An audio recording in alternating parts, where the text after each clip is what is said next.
ఓం సాయిరామ్ సమర్థ సద్గురు సాయినాథ్ మహారాజ్ కి జై. మన సాయి బిడ్డలందరికీ నమస్కారం ఫ్రెండ్స్. ఎలా ఉన్నారండి? ఏం చేస్తున్నారు? అందరూ బాగున్నారు కదా?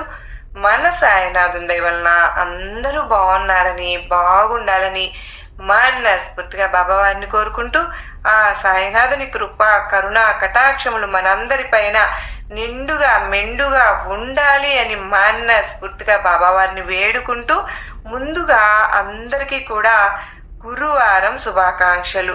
అయితే ఈరోజు మన సాయినాథుడు మన కోసంగా ఏమి సందేశం తీసుకువచ్చారో తెలుసుకుందామండి. తప్పకుండా. అయితే బాబావారు ఈరోజు వీడియోలో నీ కోసం ఒక మంచి శుభవార్తతో నీ సాయిని వచ్చాను, తప్పకుండా వింటావు కదూ, కాదని వెనక్కి పంపించకు, విను, తప్పకుండా ఎంతో సంతోషిస్తావు